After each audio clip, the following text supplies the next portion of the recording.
The saying goes, sometimes success is simply hanging on when others would be letting go. And that's it. Holding on. I've spent a lot of time focusing on what I need to do,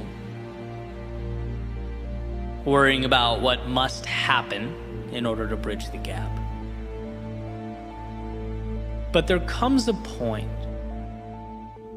where the difference comes down to what you won't do, what I refuse to do, where the true victory will be not in saying yes, but in saying no.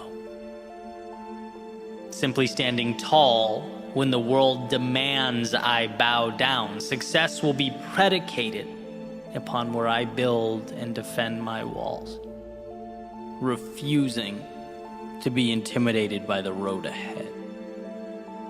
I've actually come face to face with this adversary before. In fact, I meet him almost every day.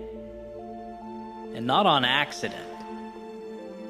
I hunt him despite his strength. I pursue him even though he has the potential to harm. I do this again and again. Now, certainly sometimes, amidst the turbulence, I lose myself, forget, maybe ask myself why. What a strange dotted line to sign, right? Why volunteer to fight this battle?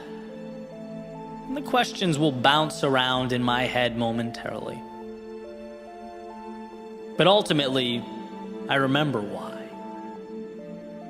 I sign up to face this demon because if I can beat him, I can beat anyone. In fact, if I can learn to consistently show up and prevail here,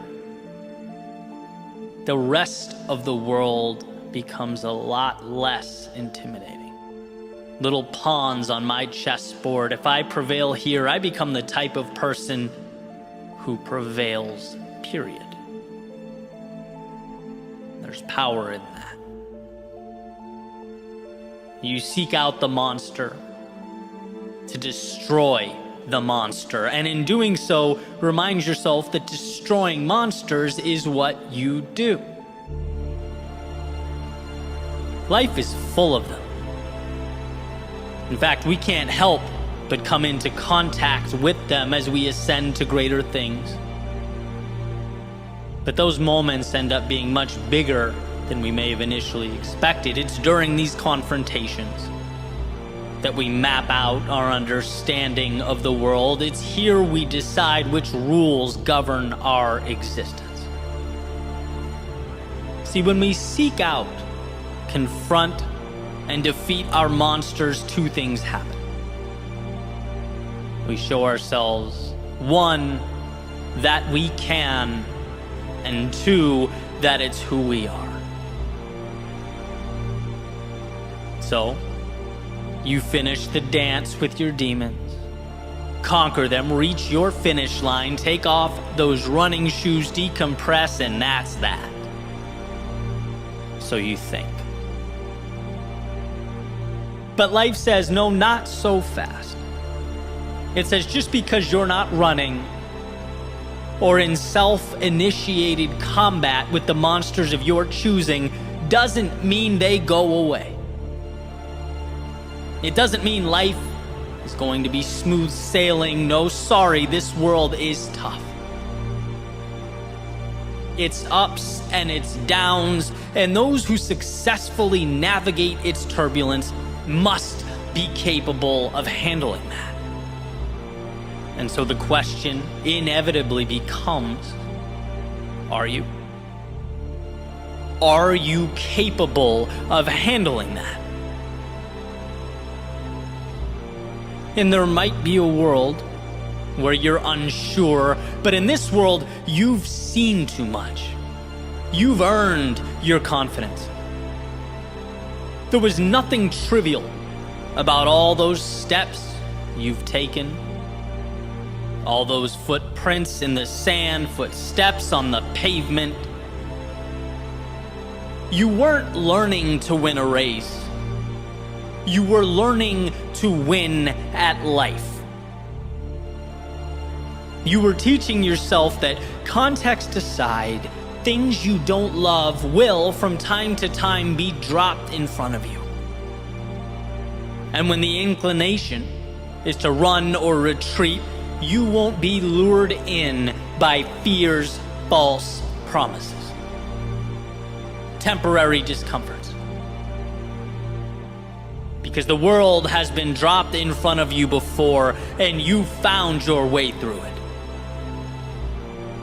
When life feels like it's collapsing in on you, the walls crumbling down, the instinct is to let all the destruction impact your self-worth, to see it as an indictment or referendum on you as a person. But no, you've felt the walls crumbling before, and all you did was run harder. When it hurt, you rose. When you were tired, you found more. Your suffering mile after mile was not an indication that you weren't enough. It was merely an invitation to be better. After all, that's how you defeated those monsters time and time again. So here's to all those monsters we will face in life. The ones we seek out and the ones we don't. The ones we plan for and the unexpected. They're all the same. They all have the same vulnerability, same kryptonite, your mind. And your exposure time and time again to the self-induced depths of hell has made you invincible.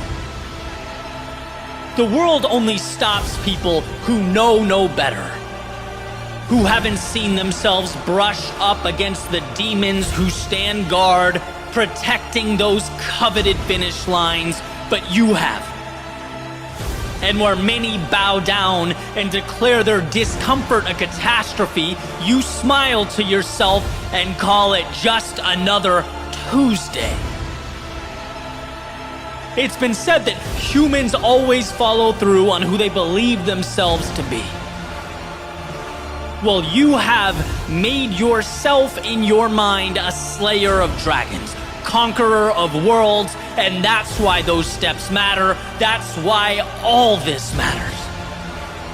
So next time you go hunting for that overly ambitious adversary of yours, and you find yourself face to face with him, tired, weak, maybe even temporarily unsure, remind yourself why you're here.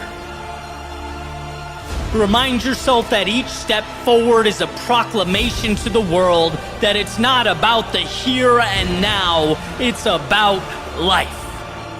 It's about defining who you are and ripping apart the world's limitations one by one. If you move forward here, you move forward anywhere. If you stand tall now, you bow to no one. And when the time comes, life hands you its problems and its obstacles, you'll stack them up and stand upon them. And so it's into the darkness of night, the chaos of battle you go, because that is, was, and always will be who you are.